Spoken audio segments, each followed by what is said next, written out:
리얼 크리스천 4부작 영상이 유튜브로 나간 지 6개월이 지났다. 세계적인 석학 네 분과의 인터뷰를 통해서 일부에서는 내가 그동안 배워왔던 구원에 관한 가르침이 과연 성경적인가에 대해서 들어보았고, 2부에서는 내가 그동안 듣고 믿어왔던 복음이 과연 온전한 복음인가에 대해서 살펴보았으며, 3부에서는 어떤 사람들이 말하는 것처럼 구원은 우리가 믿는 순간 이미 끝나버린 것인가, 아니면 끝을 향해 여전히 달려가야 할 달리기인가에 대해서 검증해 보았고, 4부에서는 한 번 구원은 영원한 구원인가, 아니면 구원에서 탈락할 수 있는가에 대해서 정직한 답변을 들을 수 있었다. 이 네 편의 영상을 보았던 많은 분들이 지대한 관심을 가져주셨고 여러 가지 의견들을 나누어 주셨다. 그 중에 한 문장이 내 눈길을 끌었으며 내 생각 속에서 떠나지 않았다. 그것은 그렇게 사는 크리스천이 도대체 어디에 있느냐는 것이었다. 그 질문이 내게는 마치 그렇게 사는 크리스천은 이 세상에 없어 라고 들리는 것 같았다. 순간 이런 생각이 떠올랐다. 어쩌면 이분은 리얼 크리스천을 한 번도 만나본 적이 없는 것은 아닐까. 리얼 크리스천이란 완벽한 크리스천을 말하는 것이 아니다. 리얼 크리스천은 물과 성령으로 거듭난 사람이요, 예수님 한 분만을 주인으로 섬기는 사람이며, 따라서 예수님의 말씀에 순종하며 사는 사람이다. 그리고 우리 주위에서 이렇게 사는 사람들을 찾는 것은 결코 어렵지 않았다. 이제 리얼 크리스천을 찾아서 떠나는 이 여정의 첫 번째 주인공을 만나보자. 여러분, 눈물을 흘려보셨습니까? 통곡을 하시면서도 한번 눈물을 흘려보셨습니까? 몸을 이렇게 떨리면서 눈물을 한번 흘려보셨습니까? 그 눈물이 이제는 완전한 회복으로 돌아가는 것입니다. 작년 10월 뉴저지 사랑과 진리교회 남성 수련회에 참석해서 처음으로 만나게 된 하영록 회장님. 그분의 스토리는 듣고 있던 모든 사람의 마음을 사로잡기에 충분했다.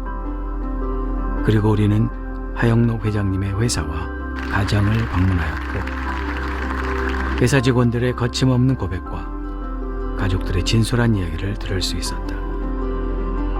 심장 이식 수술을 받지 않으면 6개월 안에 죽을 수밖에 없었던 절체절명의 위기 속에서 자신에게 맞는 심장이 나타나기만을 손꼽아 기다리던 어느 날 드디어 심장이 나타났는데, 자신의 심장을 생면부지의 타인에게 양보하고 스스로 죽음을 선택해야만 했던 영화 같은 스토리. 이제 티마스 건축회사 하영록 회장님으로부터 직접 들어보자.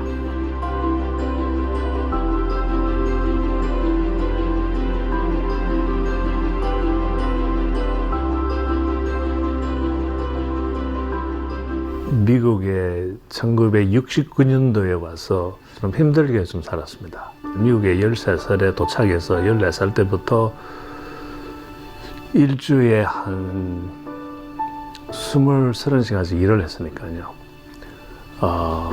아버지 따라서 청소부도 있으면서 동네 빌딩 청소도 하고 교회 청소도 하고, 또 여름에는 밖에 나가서 풀도 깎고, 그때 어떠한 마음이 저한테 들어왔는가 하면, 한국에서 미국 왔으니까 많은 사람들이 잘 살아보자고 온 건데, 비록 저희 아버지는 목회 때문에 오셨지만은 나는 또 내 삶이 있으니까 잘 살아보겠다는 마음으로, 그때에 이 그 악착 같은 애착심이 있어서 나는 성공하리라, 그게 완전히 포커스를 했어요.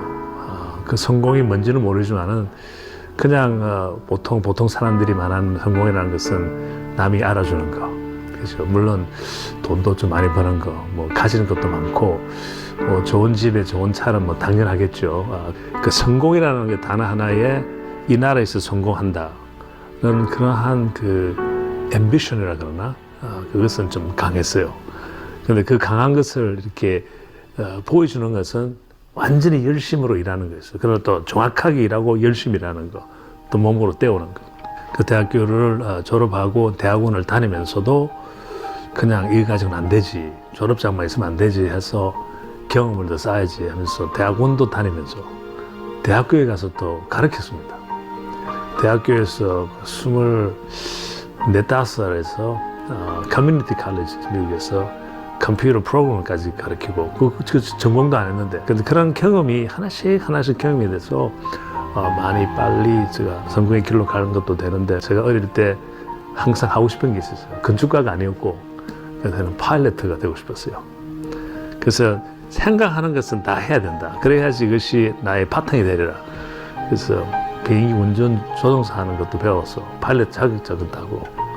그때 느낀 게 그래도 부동산이 오랫동안 두면 가격이 올라가니까 그걸 벌써 시작했어요.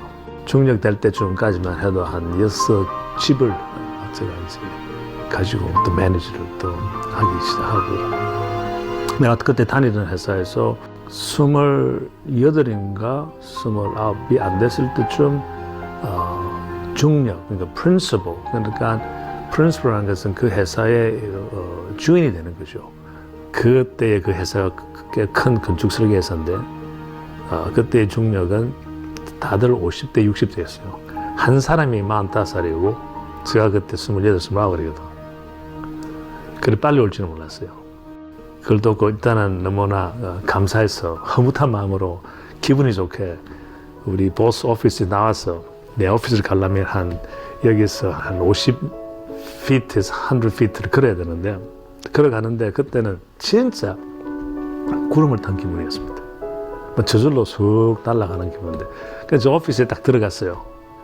누구한테 연락을 해야 되잖아요. 이 사람이라는 것은 이렇게 성취를 하게 되면 혼자 가질 수가 없는 거야. 누구한테 알려줘야 되는데, 딱 처음 생각나는 게 우리 와이프, 집에 빨리 전화해야 되겠다 하는데 전화를 딱 들었는데, 야, 이건 좀 대단한 거기 때문에 전화로 하기 좀 그렇다. 그 다음 생각을 했는데 부모님이에요. 근데 부모님이 그때 미국에 안 있었습니다. 한국에 나가 계셨기 때문에 부모님한테 또 전화하기도 그렇고, 나중에 오시면 나중에 전화하지 하고 했어요. 그 다음에 누구한테 전화할까 생각했더니 그때 완전히 찬물이 오기 시작했어요. 아무도 없었어요. 이때까지 열심히 일을 해서 성공의 성취를 하기 위해서 했는데 딱 되니까 좋은 소식을 전해줄 사람이 없다는 것을 깨달았습니다. 좀 이상하다. 지금은 온 세상이 나를 지금 올려줘야 되고, 또 내가 온 세상한테 지금 알려주고 광고를 해야 되는데 할 사람이 없다는 게 돼서 굉장히 충격적이었어요. 그리고는 사실은 잊어버렸어요. 쭉 계속 일을 하다가 이제 한 2, 3년 후에 이제 어려운 심장이 죽순술까지 오게 되었습니다. 그날 아침에 제가 이제 책임자이기 때문에 월요일인가 그랬을 거예요. 일하는 사람들 모아놓고 이번 한 주는 우리 무엇을 해야 되고 뭐를 추진해야 되고 뭐 이런 거 다 디스커션 하는 먼데이 모닝 미팅을 끝나고 아침 한 10시쯤 됐을 때 저는 필라델피아에서 뉴욕 쪽으로 이제 미팅이 하나 있어서 혼자서 가는 길입니다. 근데 그날따라 좀 몸이 좀 안 좋았어요. 좀 춥고 10월 달이기 때문에 날씨는 좀 쌀쌀할 때였으니까 차를 몰고 가는데 막 식으면 이제 땀이 나기 시작해요. 감기 몸살이 좀 오는 것 같아. 근데 그 젊은 나이에는 그 정도 가지고는 지나가리라 하고 그냥 계속 타고 가는데 하이웨이에 있는 간판이 보였다 말다 그래요. 그거 참 신기하게 부분적으로는 깨끗하게 보이고 부분적으로는 아무것도 안 보이는 거예요. 그 의사 선생님이 나중에 이야기하는데 그걸 보고 스위스 치즈 이펙트라고 그래요. 스위스 치즈는 구멍이 있잖아요. 구멍 난 것은 안 보이고 나머지 깨끗이 보여요. 그래서 이상하다 해서 난 막 눈을 비비면서 다시 쳐봤는데도 여전히 그래요. 그래서 몸이 안 좋으면 또 이런가 보다 하고 계속 운전을 하고 이제 가는데 몸은 안 좋았지만은 속도는 한 75마일 정도로 막 달렸어요. 달리는데 갑자기 앞이 깜깜해지더니 완전 쓰러집니다. 그러니까 마음적으로 하나님 도와주세요 하면서 브레이크를 걸었어요. 확 쓰러졌는데 깨어나 보니까 차는 그 고속도로 3차선에 딱 가운데 정지되어 있고 옆에는 차들이 쏙쏙 지나가 있었어요. 근데 아주 그 순경이 안 한 거예요. 그러니까 30분이 지나갔는지 1분이 지나갔는지 잘 모르겠어요. 너무는 놀란 상태에서 일단은 차를 옮겨야 되니까 차를 쇼호드를 옮겼어요. 그 차를 옆에 쇼호드를 세우고 어떻게 내가 운전을 하다가 쓰러졌나. 그러는 동시에 몸이 막 떨리는 거예요. 이거는 내가 내 자신을 놀라는 거예요. 그때 무슨 생각이 일어나는 거면 이럴 수가. 내가 이때까지 어떻게 열심히 살아가지고 이 위치까지 왔는데 이게 다 끝이 아닌가. 다시 회복할 수 있을까. 왜냐하면 운전하다가 쓰러지는 그 자체를 생각하니까 내 몸이 막 떨리는 거야. 내가 내 자신에 막 놀래가지고 한참 막 목이 떨리고 있는데 그것을 내가 컨트롤을 못 하겠어요. 그때 이제 그때까지 28, 29, 30살까지의 그 교회 생활하면서 배운 거 힘들 때는 찬양을 하라는 거예요. 그래서 몸은 말을 안 들으니까 막 떨고 있으니까 그 음성으로 How great thou art 그 찬양을 쭉쭉 하는데 몸은 가라앉고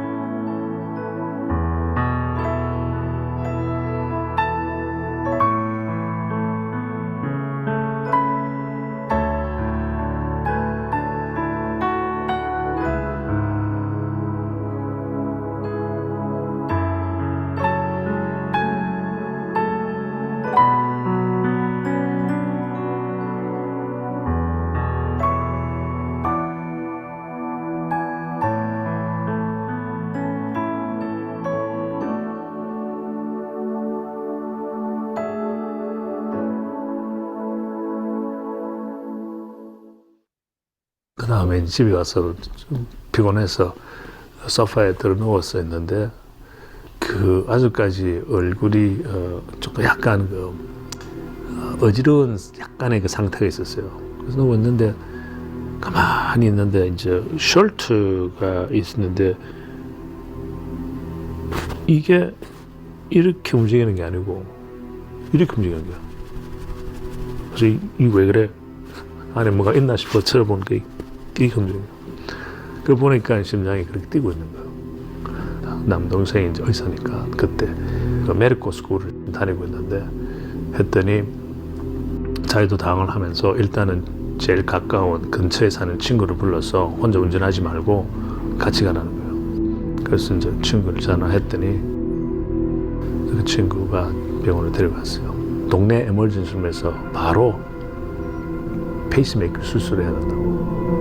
먼저 몰랐죠. 근데 자기네들이 그 칼디알러시스를 불러서 지금 심장이 제대로 안 뛰고 있으니까 심장이 굉장히 약하게 뛰고 있대요. 천천히. 아까는 빨리 떴잖아요. 또 이게 이랬다 저랬다 하니까 천천히 뛰니까 이것을 교정을 해서 나중에 알고 보니까 그때 40으로 떨어졌답니다. 40 beats per minute에서 떨어졌는데 60으로 올려야 되는데 그 페이스메이커를 집어넣어서 60으로 교정해서 뛸 수 있도록 그렇게 이제 설치를 하면서 그 의사 선생님이 딱 한마디 했어요. 그 말이 뭔가 하면 You have a serious problem with your heart. 당신 심장이 굉장히 위독하다. 그 병원에서는 우리는 더 이상 할 수 없다. 그래서 대병원 유니버시티 펜실베니아로 그 다음날 저를 옮겼어요. He was sent to me by another cardiologist because he'd had a dangerous heart rhythm which made him dizzy while he was driving on the New Jersey Turnpike, so he had to pull over. And then he was found to have a weak heart, which I think was the cause of the arrhythmia. 대병원 가니까 거기서는 이제 온갖 검사를 다 하는 거죠. 하고 나서는 일주일 정도 지냈더니 의사 선생님이 당신 심장이 완전히 다일레이트, 부풀어 올라가서 그 심장에 있는 근육은 다 죽었답니다. 거의 다 죽었습니다. 그래서 이 심장이 지금 제 역할을 못 하고 있다.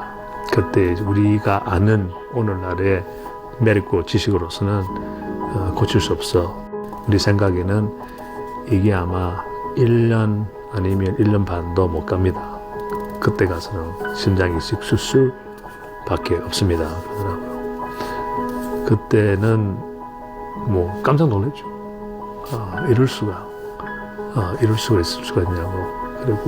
그리고는 그 후 한번 디스차지를 돼서 또 안 좋아지면 또 병원에 들어가면 그 다음부터는 이제 빨리 뛰는 걸 또 문제가 생기니까 이제는 디피브레이터를 설치를 해야 되겠다. 그때는 이제 배를 째서 이 안에다가 디피브레이터이 하트어택 할 때 뭐 쏘는 거 있지 않습니까? 그런 것을 이 안에 몸 안에 설치를 하는 거예요. 왜냐하면 이 심장이 일어난 상태에서 빨리 뛰면 보통 사람 2, 3분 안에 죽는데요. 많은 사람들이. 그러니까 이제 이런 일이 생겨도 병원에 올 시간이 없다 이거. 바로 그때그때 해줘야지. 그러니까 자동으로 해야 되는 거예요. 그렇게 하기 위해서는 이제 기계가 이 정도 큰데 큰 비누만큼 큰데 반은 배터리예요. 배터리고 다른 거는 일렉트로닉인데 그것을 이 배 속에다 집어넣고 와이를 이렇게 쭉 털러서 이 전기가 커런트가 퍼지도록 그 수술을 하는데 또 오래 걸렸습니다. 그거는 그 수술을 하기 위해서는 심장 이식 수술하는 것처럼 목에서부터 끝까지 다 째야 돼요. 뼈를 갖다 열어야 되고. 그러니까 어떻게 보면 그 디피브레이터 수술을 2번 하고 저는 심장 이식 수술을 2번 했기 때문에 이 뼈를 갖다 한 건 4번을 한 거예요. 이걸 가지고 한 1년 살았습니다. 그런데 정신적으로 공포가 저한테 온 것은 한 번은 클라이언트 한 분이 이제 몸이 안 좋아서 병원에 방문을 갔는데 방문하고 나오는 복도에서 어디 뒤에서 팍 때리는 것 같아요. 어마어마하게 아파요. 아니 어떤 사람이 나를 어떻게 쳐다보니까 뒤에 아무도 없어. 이게 왜 그래? 그러니까 순간적으로 보니까 이게 이제 작동을 하기 시작하는 거예요. 그러니까 이제부터는 공포증이 들어간 거야. 공포증이 있으니까 뭐 심장이 뭐 더 이상하게 뛰잖아요. 뭐 공포하고 심장하고 연결돼 있으니까 막 빨리 뛰고 하니까 이게 더 빨리 뛰는 거야. 이게 또 샥을 팍 주는 거예요. 근데 나는 어떻게 할 수가 없잖아. 이제 기계가 지금 막 작동을 하고 있는데 막 때리는데 안에서는 끌 수도 없고. 야, 그때의 그 공포증은 참 말로 표현을 할 수 없습니다. 병원에 또 다시 갔더니 그걸 막 조사를 한참 하더니요. 며칠을 하고 나더니 기계가 뭐 잘못된 것 같아. 그래서 재수술을 한번 해야 돼. 기계를 바꾸겠대요. 살려면 그 방법이 없대. 그래서 또 그 수술을 또 한 번 더 했으면 다 빼내가지고 다시 설치하는 거. 또 거기에 또 어려움이 많이 있었고. 그러다가 이게 또 2번째 집어넣는 것도 제대로 적용이 안 되는 거예요. 그때부터는 이제 다 꺼버렸어요. 다 끄고 약으로 가지고 한 1년도 안 됐죠. 6개월, 1년 하다가는 이제 때가 됐으니 이제 집에 못 간다 그러더라고요. 그때부터 이제 병원에서 한 6개월 기다리게 됐어요. So to the point that eventually he needed intravenous medicines to keep his heart going. And so he waited in the hospital for a transplant. That was the rule back then. So it was about 2 years after I saw him, maybe even less. He was in the hospital on the transplant list. He was very, very unstable, and we weren't sure he was going to make it. 이제 평균적으로 심장 이식 수술한다고 해서 이제 일단 입원이 되잖아요. 입원이 됐다는 것은 굉장히 위독하다는 거예요. 죽을 날짜가 얼마 안 됐다는 건데 등록이 딱 되고 병원에 들어가면 그때부터 살아날 수 있는 확률이 딱 50%입니다. 전체적으로. 왜냐하면 심장은 아무 심장을 쓸 수 없고 자기한테 맞는 심장이어야 되는데 거기는 피형도 중요하고 사이즈도 중요하고 그 다음에 그 압력도 중요하대요. 받는 사람하고 주는 사람의 그 압력이 비슷해야지 이게 지탱을 하지 너무 차이 있는 압력이면 또 안 되는. 이 세 가지가 제일 중요하다. 그렇게 설명을 받았어요. 그걸 세 가지를 다 맞추는 데가 쉽지 않다는 겁니다. 그런 문제 때문에 자기한테 맞는 심장이 안 나타나서 병원에서 죽는 사람이 50%입니다. 그러니까 우리 보통 심장 이식 수술 기다리면 한 병원에 보통 20명 이상 기다리고 있는데 그냥 밥 먹으면서 눈을 깜빡하면 이 20명 중에서 10명은 죽거든요. 이식 수술 못하고. 그러나 그 말을 못하고 우리 20명 중에서 누가 10명이 살아남을까. 그런 눈으로 보는 대하면서 병원에 있습니다. 그리고 50%가 이제 수술을 했다 하더라도 그 50% 중에서도 1년 안에 수술 후에 그 인펙션이나 또는 뭐 잘못돼 가지고 죽는 사람이 또 50%예요. 그러면 이제 1년 후에 살아난 사람은 딱 25%입니다. 그리고 O형을 가진 사람이 제일 오래 기다려요. A형하고 AB형은 들어오면 딴 형도 받을 수 있는데 O형은 O형만 받아야 되기 때문에 확률이 더 없다 이거죠. 자기한테 맞는 게. 그래서 보통 AB가 A형은 좀 빨리 받는 쪽이고 O형은 제일 많이 리스크가 많습니다. 수술하기까지는 거의 정확히 6개월 조금 못 됐습니다. 그래서 첫 한 3, 4개월은 의식이 있었습니다. 그러니까 딱 들어가서는 처음에는 이제 드디어 올 날이 어느 정도는 준비는 돼 있었는데 그래도 썰마했습니다. 하나님께서 나를 낫게 해주시겠지. 우리 아버지가 헌신적으로 그 젊은 나이에 부산 용호동 그 나 혼자 있는 곳에 가서 13년을 섬겼는데 그거 하나 보고라도 페이브를 주지 않겠나 하는 기대감이 있었습니다.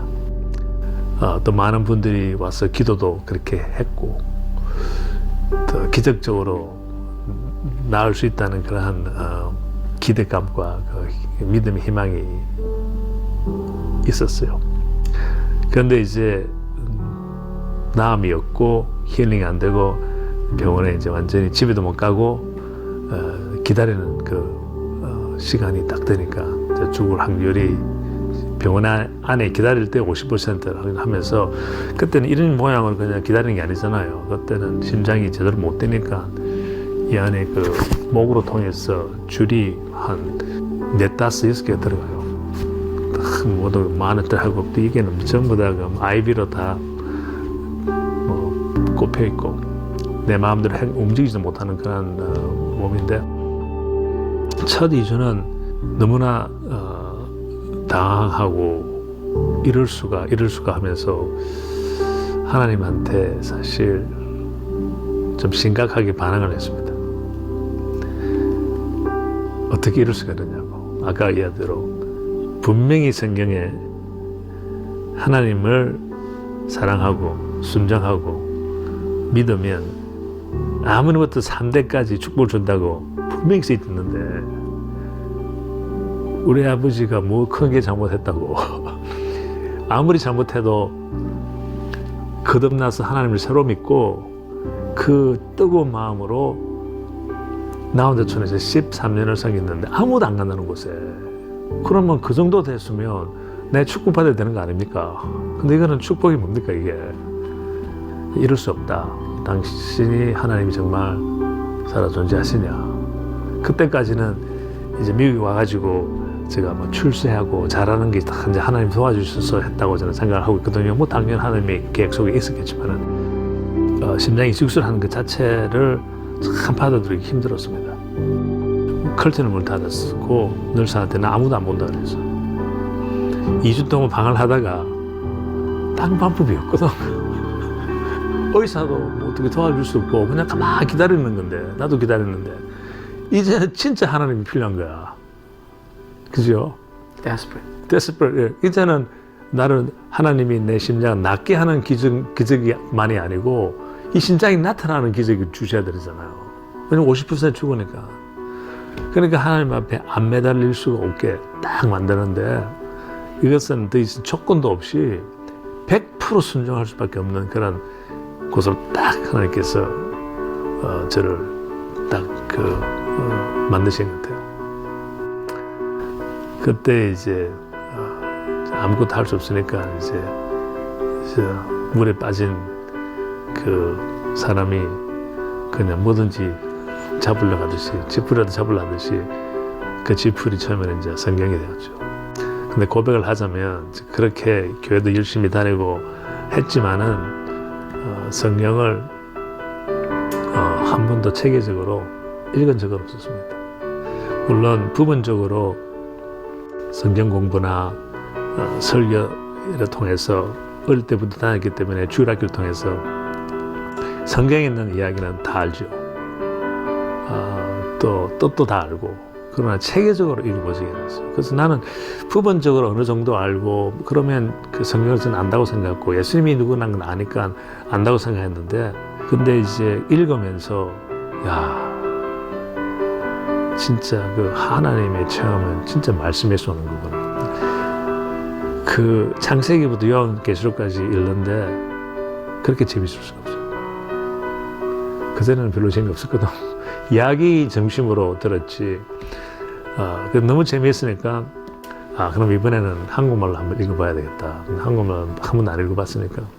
그래서 쭉 읽는데 한국말 좀 힘들었어요. 창세기, 출애굽기, 레위기, 민수기까지는 쉬웠는데 나중에 쭉쭉 가서 뭐 에스겔 들어가면 이게 뭐 한국말 듣지도 않고 무슨 소리인지 하나도 모르겠고 뭐 그랬어요. 그래도 체계적으로 읽는다. 모르는 것은 스킵 안 하고 계속 읽는 거예요. 거기에서 또 오는 또 말씀에 또 오묘함도 있고, 읽고 나서는 다시 또 정리를 하게 합니다. 정리를 하기 위해서 또 영어로 읽어요. 3번을 읽었습니다. 그러면 넉 달 안에 3번을 읽으려면 하루에 한 3시간, 4시간을 읽어야 돼요. 그때에 이제 성경에서 예수님의 지혜를 많이 얻게 되었습니다. 어떻게 하나님의 말씀을 딱 맞도록 적용하는 것은 지혜에서 오는 거거든요. 그거는 지혜는 예수님의 그 본능, 예수님의 그 핵심이기 때문에 그 핵심이 성령님을 통해서 오는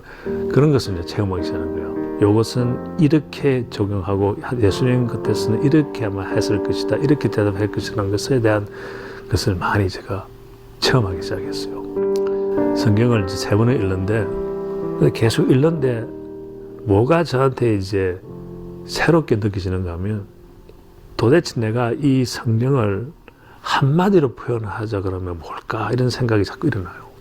야, 이걸 어떻게 한마디로 표현할 수 있냐. 근데 이제 한 단어로 표현하는 건 참 쉬워요. 쉬운 것 같아요. 단 뭐냐, 사랑이도 될 수 있고 예수님도 될 수 있고 약속, 하나님의 약속도 될 수 있고 순종도 되고 뭐 회개도 다 있는데 한마디로 표현하자면 이게 할 수가 없는 거예요. 그 어마어마한 하나님의 그 말씀, 사랑, 여기서 어떻게 한마디로 표현하냐. 근데 읽다 보니까 이 답이 성경에 그대로 있는 거야.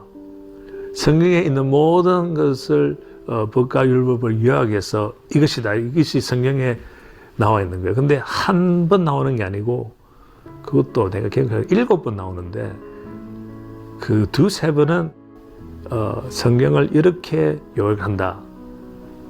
여호와 하나님을 몸과 마음과 정성을 다해 사랑하라. 그 다음에 너 이웃을 너 몸같이 사랑하라. 이게 2번 나온가 2번, 3번 나왔어요. 그 나머지는 2번째만 나와. 모든 것을 요약해서 너 이웃을 너 몸과 같이 사랑하라. 너 이웃을 너 몸과 같이 사랑하는 것은 내가 이해를 했어요. 그런데 이 모든 성경에 있는 말씀을 요약해서 이것이라니까 저는 충격을 받았습니다.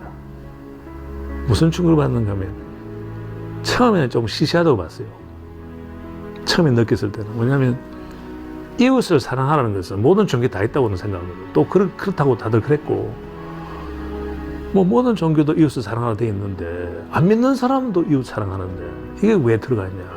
특별히 이 가스펠에 적용이 잘 안 된다고 생각했는데 그 문장을 제대로 안 읽은 거야. 너 이웃을 사랑하라고 성경에 안 써 있고 너 이웃을 너 몸과 같이 사랑하라. 몸과 같이 사랑해 뭔가 질문이 들어가기 시작해요. 도대체 몸과 같이 사랑한 것이 뭐냐.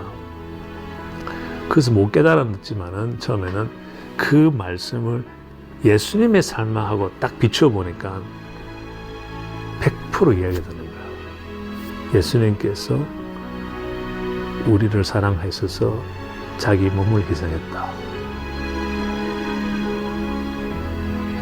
와.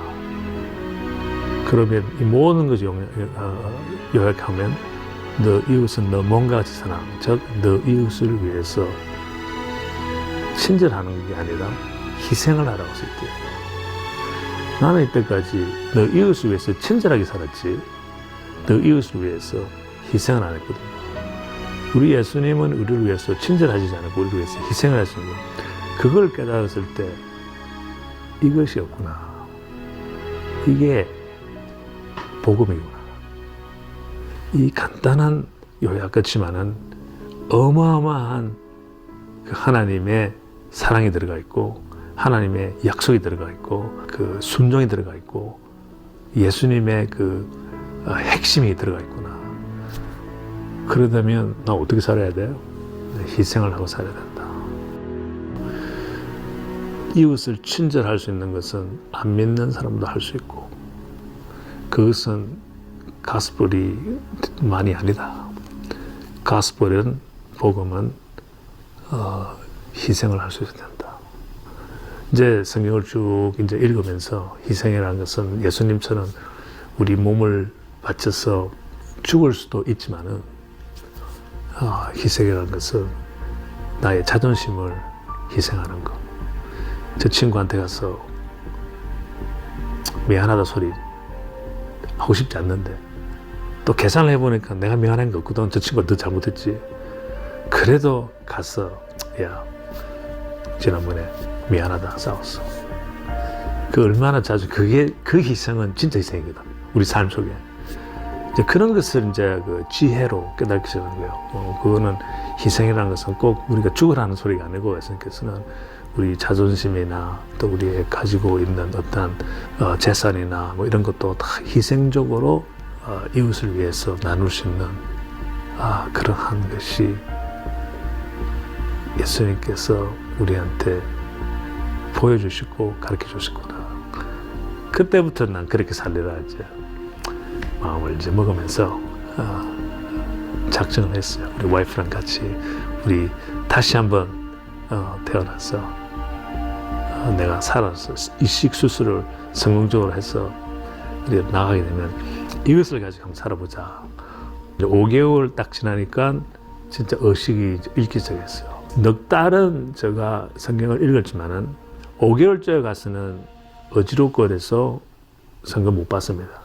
미리 해놓은 게 좀 다행이었어요.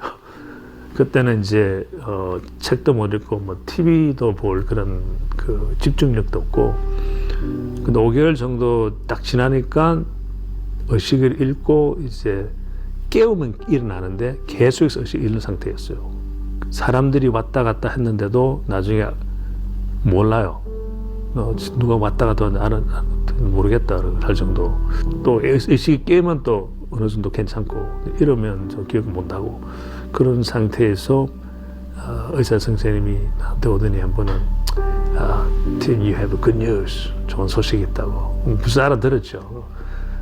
심장이 나타났는데 자기 당신한테 너무나 잘 맞는 심장이다. 또 젊은 심장이라고 또 강조를 하는 거야. 다 젊고 어린 심장이고 모든 게 잘 맞으니까 오늘 저녁에 수술한다. 그래요. 그래서 그때는 정말 역시 하나님은 살아계시구나. 멋있는 하나님. 좀 미리 줄 수 있으면 좋은데 너무 고생하게 만들었지만 그래도 5개월 감사합니다. 또 그때 순간적으로 또 보면 같이 5개월 동안 기다리면서 죽은 환자 친구들 생각하면 또 안타깝지만 그래서 아무튼 감사합니다. 그리고 오늘 저녁 때 수술할 테니까 의사 선생님이 빨리 식구들한테 연락해서 준비하도록 하라. 그래서 난 이제 흥분된 마음에 이제 감사의 마음에 기쁜 마음에 이렇게 있는데, 그러나 또 두려운 마음도 있었어요. 이제 드디어 째구나 또. 근데 그 디피브릴러로 벌써 2번 쨌기 때문에 째는 거로도 괜찮은데 이것은 빼잖아, 끊어버리잖아. 그 상상도 해보면 좀 두렵죠, 무섭죠. 내가 다시 깨어날 수 있을까? 그래서 그러나 뭐 어떡합니까? 그래서 기쁜 마음으로 있는데 의사 선생님이 이제 차트를 보면서 뭐 fill out 하면서 써내가면서 그냥 하는 소리가 Do you know that next door에 옆에 있는 병실에서 어느 젊은 여자애가 3일 전에 헬리콥터 실려왔는데 들어봤냐? 그래서 들었다 그랬더니, 그리고는 또 의사 선생님이 계속해서 하는 소리가 저 여자친구는 우리가 검사를 했더니 비록 온 지 3일밖에 되지 않지만은 저 여자는 이틀 안에 심장이 수술 받지 않으면 죽습니다 라고 그러는 거야. 그때 맞아 깜짝 놀랐어요. 깜짝 놀라는 도중에 참 나는 5개월 동안 있을 여유가 있고 지금 어떻게든 처지지만은 이틀밖에 못 사나 참 안 됐다고 왜냐하면 살아날 확률은 거의 없잖아요. 그래서 참 안 됐네 그러고 했는데 그 저하고는 상관한 일이 아니죠. 근데 이제 또 한마디 하는 거예요. 사실 저 여자가 필요한 심장이 오늘 당신이 만든 심장과 똑같은 심장이라고. 그때는 더 심하게 당황했습니다. 내가 막 놀래고 있으니까 의사가 나 그런 뜻으로 이야기한 게 아니고 This is your heart. 나를 안전을 시키면서 This is your heart. 오늘 저녁 때 수술할 테니까 당신 걱정하지 마시오. 오늘은 당신 수술합니다. 그리고는 이제 의사가 그냥 나를 이제 다짐하고는 그냥 저 병실에서 나갔어요. 걸어 나가는데 의사 선생님 불렀어요. 의사 선생님이 저한테 오더니 왜? 그때까지만 해도 어떻게 대답을 할 줄 몰랐어요. 어떻게 뭐 질문해야 될지 어떻게 이야기를 할지 몰라서 그냥 나오는 말이 저 옆에 있는 그 여자 이틀이면 확실히 죽습니까? 왜냐면 내가 봐도 의사 선생님이 그 정도까지는 잘 모르거든 되게. 근데 그 의사 선생님이 말하기를 저 여자 경우에는 이틀이면 확실히 죽는다. 너무 확실히 대답을 하니까 내가 더 궁금한 거잖아. 그러면 당신이 그렇게 확실하면 나는 며칠 더 살 수 있습니까? 근데 나는 7일 더 살 수 있대요. 그게 딱 끝났어도 내가 결정하기 쉬울 텐데 당신 경우에는 한 3주 더 이상 좀 드래깅 더 끌 수 있다는 거야. 그 순간에 이제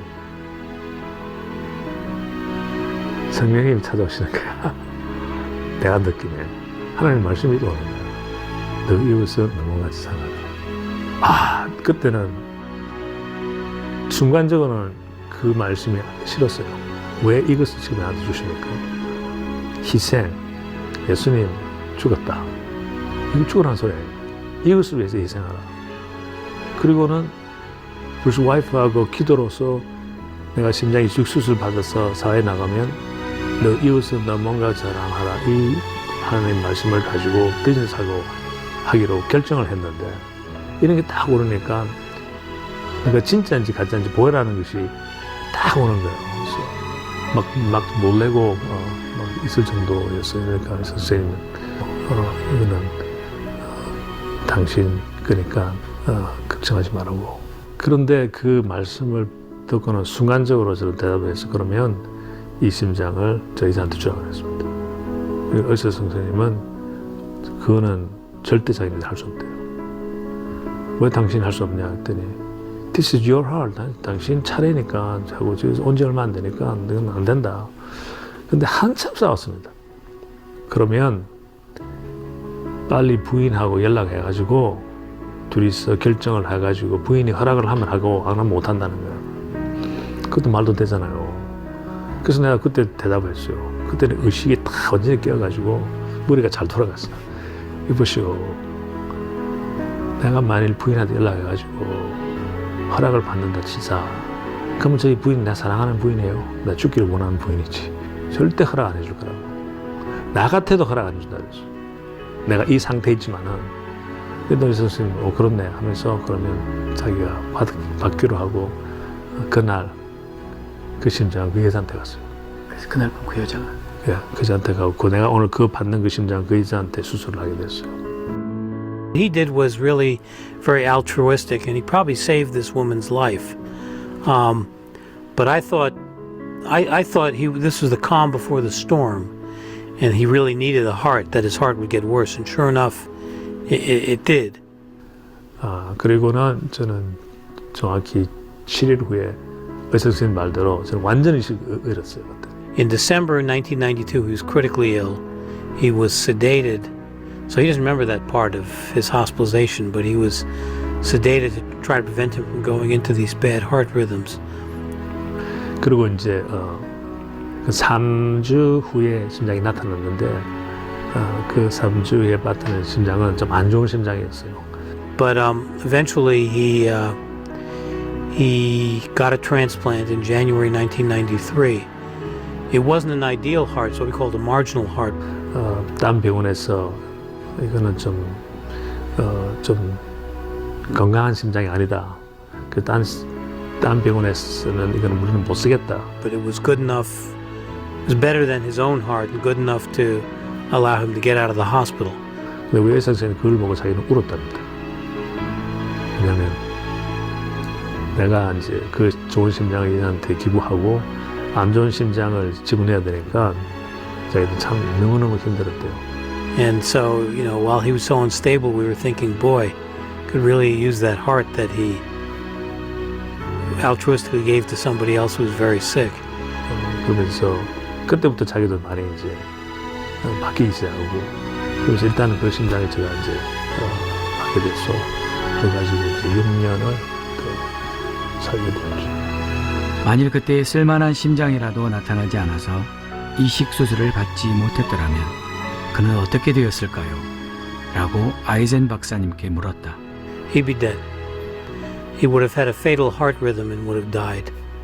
그는 자신이 죽을 것을 알면서도 얼굴도 모르는 타인에게 자신의 심장을 양보한 것이었다. He risked his own life and gave it to her, yeah. 아이젠 박사는 당시 펜실베니아 주립대학병원 심장 전문의로 미국에서 가장 실력 있는 의사 중 한 사람이었다. 그리고 하 회장님은 그가 치료했던 수많은 환자 중 한 사람에 불과했다. 그런데 어떻게 하 회장님과 이렇게 가까운 친구 사이가 될 수 있었는지 물었다. You know, I developed a lot of respect for Tim and the way he handled himself and his compassion and his leadership. 아이젠 박사는 또한 유대인이었다. 과거 카톨릭 크리스천들이 유대인들에게 저질렀던 잔인했던 만행을 유대인들은 잘 알고 있다. 그래서 유대인들은 본능적으로 크리스천을 경계한다. 그런데 아이젠 박사는 하 회장님이 크리스천이라는 사실을 알고 있었음에도 불구하고 그를 존경하고 높이 평가하기를 주저하지 않았다. He's a kind, altruistic person. He's a giving person. It's just who he is. Some would even say maybe saintly, you know. Yeah. 너희는 세상의 빛이라. 산 위에 있는 동네가 숨겨지지 못할 것이요. 사람이 등불을 켜서 말 아래 두지 아니하고 등경 위에 두나니 이러므로 집안 모든 사람에게 빛이 느니라. 이같이 너희 빛이 사람 앞에 비치게 하여 그들로 너희 착한 행실을 보고 하늘에 계신 너희 아버지께 영광을 돌리게 하라.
이런 사역을 하는 그런 사람들이 있지만은 그 선교 단체나 선교사님이나 그런 분들이 하는 게 아니라 평기도로 사는 게 굉장히 저에게는 은혜가 됐어요.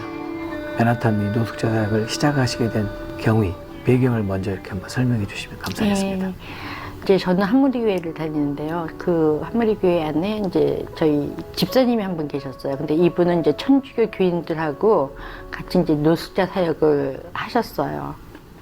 어느 날 저를 부르면서 하나님께서 너를 부르신다고 그 말씀을 하는 거예요. 나를 부른다고. 근데 그 감동이 지금도 오네요. 너무 기뻤어요. 하나님이 나를 부르신다는데 안 기뻐할 사람이 어디 있겠어요. 저는 너무 기뻤어요. 하나님께 난 모든 걸 다 드릴 것 같고 생각을 했어요. 그리고 저는 내가 하나님이 어떻게 나를 부르신대? 그랬더니 자기가 하는 그 사역이 있는데 같이 동참하자 그러더라고요. 저는 그 길로 나섰어요. 주저함 한 번도 가진 적 없고 이것이 하나님의 콜링인가 아닌가 의심하지도 않았어요. 정말 저는 하나님께 너무 감사했어요. 그 시간이 오늘 이 시간까지 함께 하고 있어요.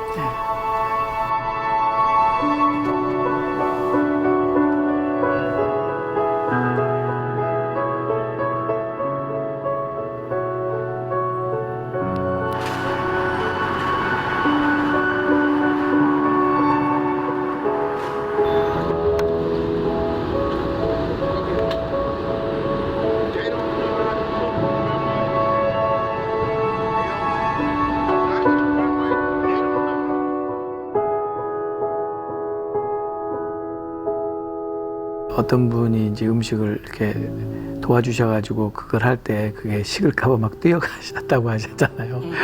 이제 우리 교회 집사님이 한 분이 34가에서 델리 가게를 좀 크게 하셨어요. 그 맨하탄 사역을 하고 있다고 하니까 자기네 음식이 한 11시쯤에 나오니까는 점심 먹고 가라고. 가서 보니까 가게가 엄청 크고 뭐 음식이 엄청나게 좋더라고요. 그래서 맛있게 먹고 무슨 지혜인지 집사님 이거 저녁에 다 팔아요 했더니 다 안 팔린대요. 그래서 안 팔리면 어떻게 해요 했더니 버린대요. 집사님 나 이거 한 날만 주면 안 돼요? 일주일에 한 번만? 그랬더니 가져가세요. 흔쾌히 대답하는 거예요. 그래서 어떻게 갖고 가려고요? 했더니 그건 제가 알아서 할게요. 그래갖고는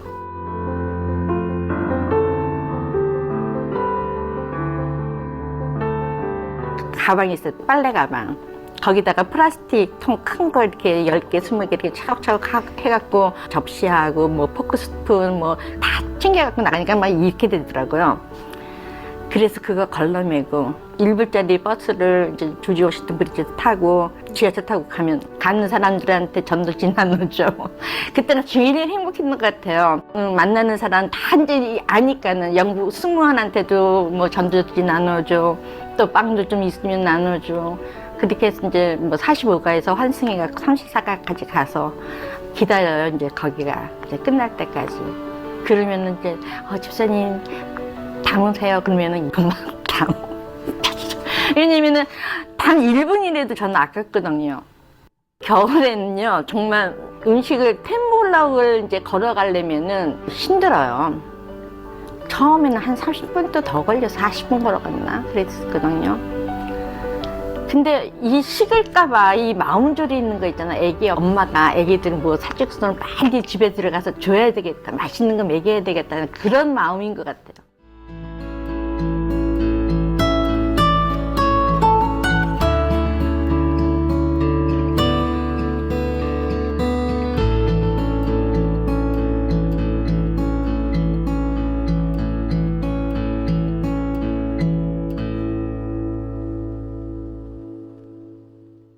처음에 이제 노숙자 사역을 나간다고 했을 때 저는 되게 긍정적으로 이제 생각을 했었거든요. 어머니께서 하루 이틀 하다가 끝냈을 줄 알았는데 이게 이제 10년 넘게 하니까 1년, 2년 그때 저희가 좀 심하게 반대했던 기억이 나요. 좋은데 그래도 어머니께서 계속 나가시는 거 이렇게 힘든 거 보면 좀 그래도 연세가 드시고 그러니까 언제까지 계속 하실 수는 없잖아요. 너무 힘든 일이니까 그래도 저는 좀 가끔 말리고 싶어요. 예. 그렇게 나가는 거 1년, 2년 하면은 그냥 안 할 줄 알았어요. 근데 세월이 지금 10여 년이 지나고 그거를 비가 오나 눈이 오나 한 사람이라도 두 사람이라도 나를 기다리는 사람이 있다고 그러면서 나가더라고요.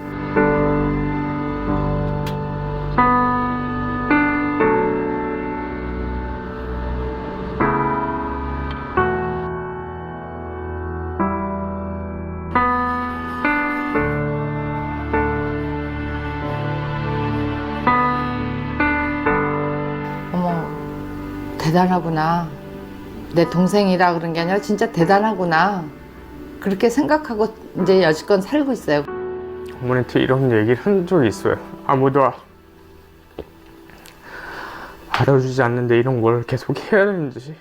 하나님의 부름을 받고 나가는 자기의 기쁨이라고 하고 자기의 행복이라고 나가는 동생을 제가 야 하지 마. 야 눈 많이 왔는데 너 길도 위험하고 그런데 가지 말어.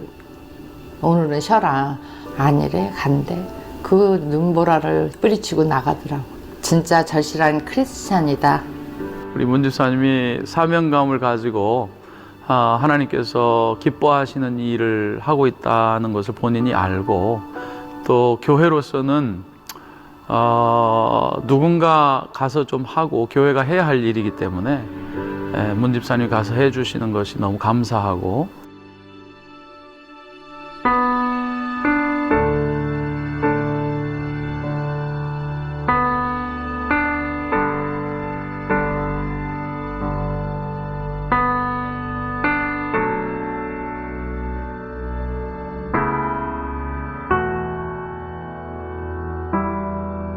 I like her. I mean, I've been with her for 3 years. I think she's a very nice lady. She always here no matter what. Christmas, New Year's, we're together and helping people. She has a great heart and she always cooking. She always doing like her best and I like that.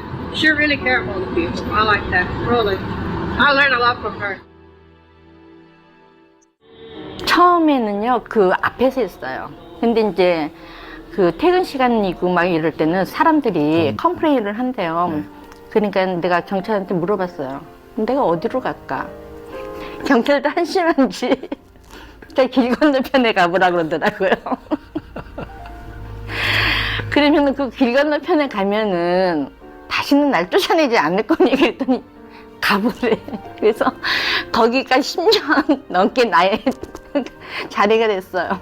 그럼 이제 경찰들이 안 쫓아요? 안 쫓아요. 어떨 때 보면은 처음 이제 그 발령난 사람들은 단속도 하고 딱지도 띄고 그러는데 저는 하나님이 사람이잖아요. 딱지 띈다고 해서 부럽지 않고 아유 그래 딱지 띄었으면 뭐 다음번에는 안 띄겠지. 근데 정말 하나님이 다 일이 모든 것들을 다 평정해 주시는 것 같아요. 경찰관 그 마음도 열어주시고 어떨 때는 야 너는 여기 파킹해도 돼. 딴 사람 안 돼도 뭐 이런 위로까지도 받고 그래요.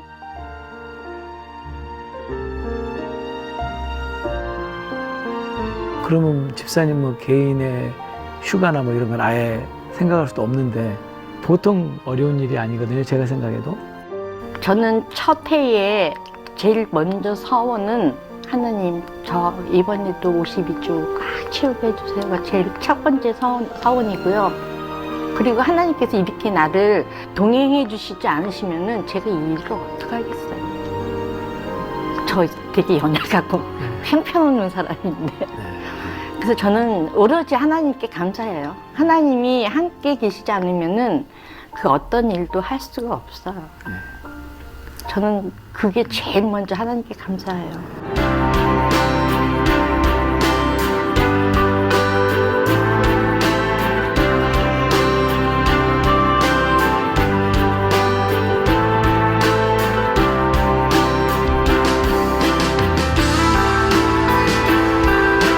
하나님, 다음 주는 뭐 만들어 갈까? 내가 이렇게 계속적으로 아버지한테 여쭤봐요. 하나님, 재료는 이게 나을까요? 아니면 뭐 이게 이제 내 옆에 계시는 우리 하나님하고 늘상 대화를 하는 거예요. 아버지 돈은 이만큼 있는데 재료가 뭐 어떤 걸로 살까요? 메뉴는 뭐 할까요? 이게 그날 이게 최고의 나의 관점인 거예요. 그래서 저는 식탁에 앉아서 그 메뉴 적는 게 일이에요. 제일 재미있는 게 메뉴 적는 거예요. 그 메뉴 적어서 무슨 반찬에 뭘 해줄까? 그 뭐 만약에 카레라이스 아니면 카레라이스에 뭐가 들어가면 더 맛있을까? 이렇게 생각하는 게 참 재밌어요. 집안에 어떤 문제가 있길래 나와서 사역을 하나. 다른 사람들 의식을 좀 많이 했던 것 같아요. 사람들이 저 집에는 문제가 있기 때문에 하나님한테 더 매달리기 위해 나와서 저렇게 보여지는 것에 봉사를 하는구나. 사람들이 그렇게 생각할까봐 조금 걱정을 많이 했었던 것 같아요.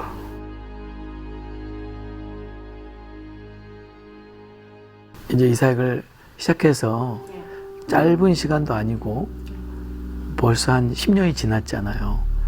근데 하루도 빠지지 않고 그 노숙자들을 이제 먹이는 사역을 하셨는데 이 사역을 하시면서 집사님께서 너무나 그 기쁘고 감사했고 감동이 있었던 그런 일들을 좀 나눠주실 수 있으세요? 한날은 키라는 이 사람은 60을 바라보는 사람인데 외모는 굉장히 젊어요. 해병대 출신이에요. 술 먹고 싸움질하고 심지어는 나한테까지도 아주 심하게 굴었어요. 한날은 말씀 전해주신 목사님께서 갑자기 일으셔서 말씀을 못 나눠주시러 이제 나오신대요. 그래서 제가 어떻게 할 수가 없어서 영어로 된 사형리를 들고 나갔어요. 그래도 제일 못된 그 키한테 키 오늘은 목사님 못 나오신다니까 네가 이 한 텐트를 읽고 다른 사람들이 팔로우할 수 있도록 네가 좀 읽어줄래? 내가 정중하게 부탁했더니 그건 할 수 있겠다 그러더라고요. 그래서 그렇게 했는데 나중에는 영접 기도에서 이 사람들이 따라해야 되는데 자기가 홀라당 다 해버린 거예요. 그러더니 그 사람이 딱 하는 얘기가 내가 기도하겠다.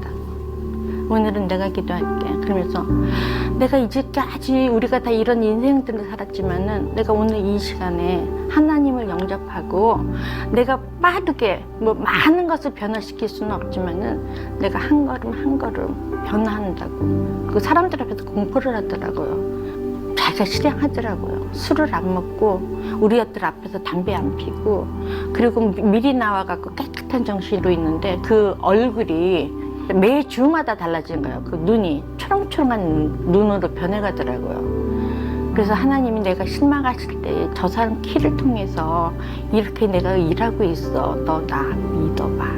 하시는 것 같은 그런 느낌이 들더라고요.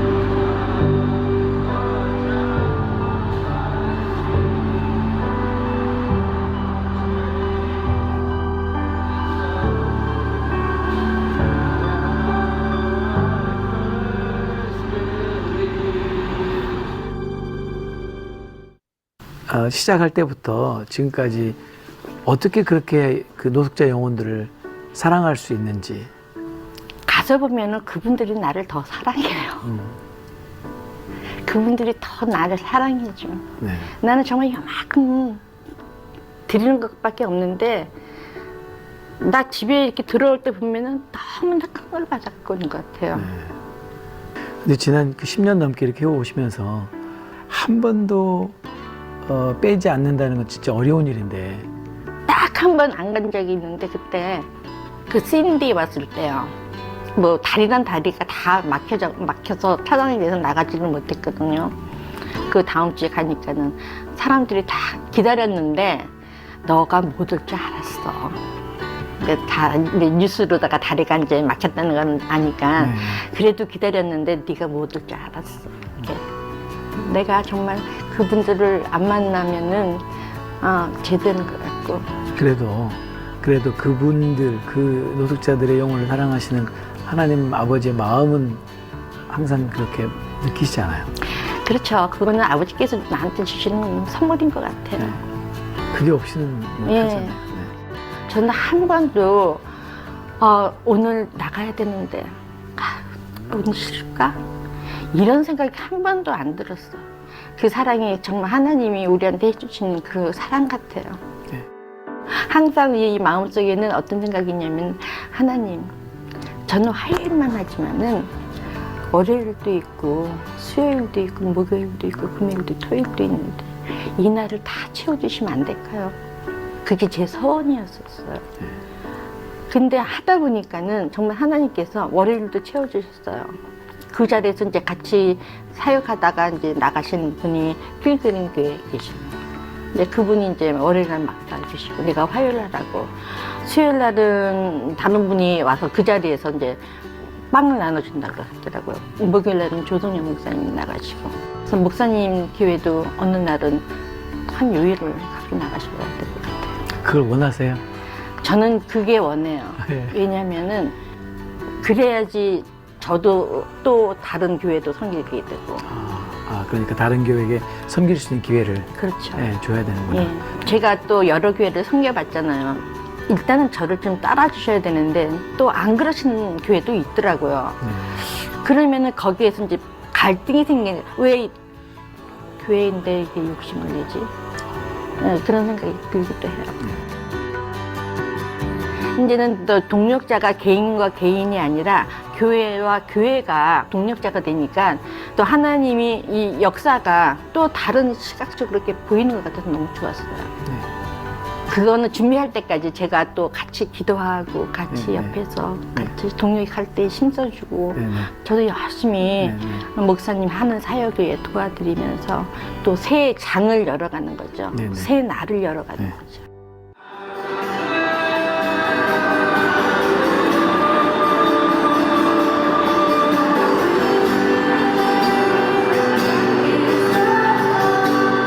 찬양 소리가 그 거리를 이렇게 쫙 덮는 그런 느낌이 나잖아요. 얼마나 감사한지 몰라요. 노숙자들도 찬양 소리를 들으면서 음식을 먹고, 지나다니는 사람들도 찬양 소리를 들으면서 지나가고. 참 좋아요. 그리고 이제 뭐 방해 세력도 있다 하지만은 어떡할까 막 이러다가도 그게 우리를 넘어뜨리지는 못해요. 목사님. 그렇죠.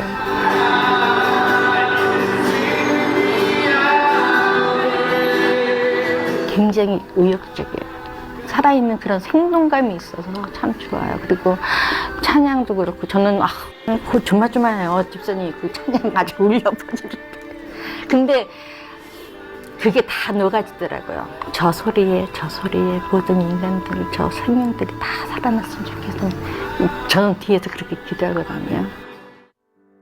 문혜옥 집사님 생각할 때마다 위로의 말씀으로 전해주고 싶은 그런 말씀이에요. 너희는 내가 줄일 때에 내게 먹을 것을 주었고 목마를 때에 마실 것을 주었으며 나그네로 있을 때 영접하였고 헐벗을 때에 입을 것을 주었고 병들어 있을 때에 돌보아 주었고 감옥에 갇혀 있을 때 찾아와 주었다. 저들에게 한 것이 나에게 한 것이다라는 거죠. 이 문혜옥 집사님이 하시는 일이 우리 주님께 하시는 일이고 주님께서 그것을 기쁘게 여기시고 상급으로 주실 거라고 생각합니다. 저는 정말 눈으로 저 사람들이 구원을 받았나 하는 생각을 해볼 때 우리는 이렇게 씨를 뿌리지만 하나님께서는 언젠가는 저 영혼들을 다 하나님께서 열매맺어 주실 거야 하는 그 기대감 때문에 살았어요. 저는 어떠한 일이 있어도 제가 다리에 힘이 있는 한, 움직일 수 있는 한 이 일을 계속하고 싶어요.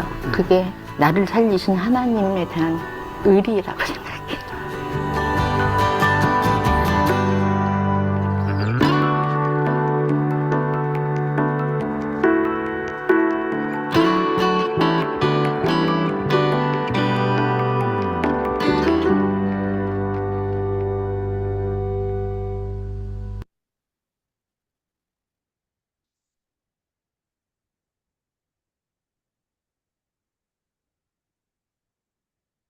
아이고, 예, 좋은 이제 동영상을 보셨는데, 오늘은 하시는 분이 이렇게 이제 없어서 진짜 아무도 안 들어왔네. 좀 이렇게 하면 좋은데, 그 쉐어를 안 해도 오늘 그 동영상 문가만 해도 우리 마음에 큰 감동이 되고 은혜가 되는 것 같습니다. 특별히 엄마, 아빠가 근데 이렇게 하시는 거예요? 하영룡 목사님이 하영룡 목사님이 네? 하시는 걸 보면 네?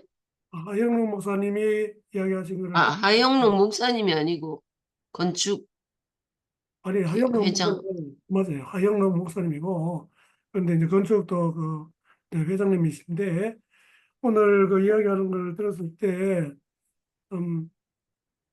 너무 큰 감동이 되고 특히 우리가 예수님이 하신 하나님을 사랑하고 내 이웃을 내 몸과 같이 사랑하라. 그렇게 이제 잘 알고 있는데 거기 내 이웃을 내 몸과 같이 사랑하라. 그래서 그 기준이 이제 그 자기 몸인데 그 자기 자신, 자기 생명 뭐 이렇게 이야기할 수 있겠죠. 그런데 거기서 바로 이제 예수님의 십자가 희생, 그 죽음 이런 것까지 생각하고 그걸 대입해서 그렇게 이제 설명하시는 거 그러면서 너무 큰 감동이 되었습니다.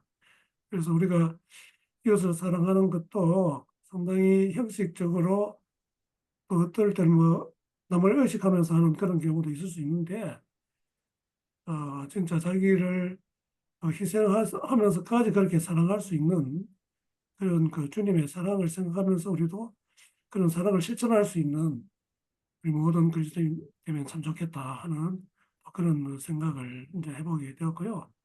그다음에 문혜옥 집사님 같은 경우에도 한마디로 자기가 하는 그 사역에 참 하나님이 함께 하시고 하나님이 그런 일을 하도록 하셨다고 하는 그 자체, 그러니까 그런 사역에 부름받았다고 하는 분명한 그런 의식, 이게 참 귀하다는 그런 생각을 하게 되었고, 거기에다가 이제 꾸준하게 했다고 하는 거, 그러니까 뭐 하다 보면 이제 좋은 일도 어느 정도 하다 보면 지치기도 하고 힘들어가지고 그만둘 때도 있는데, 참 끝까지 하는 그게 참 중요하고, 그렇게 할 때 열매가 하나 둘씩 이게 맺어지는 것이 아닌가 하는 그런 좀 생각을 하게 됩니다.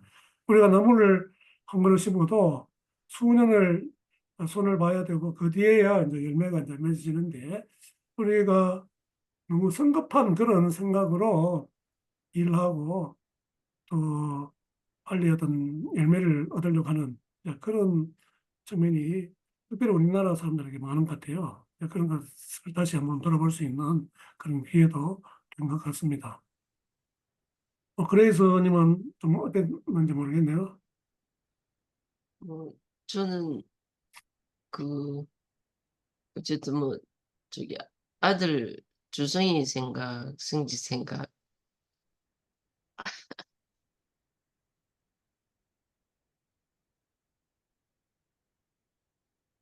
음, 굉장히 눈물이 나서 이야기를 잘 못해.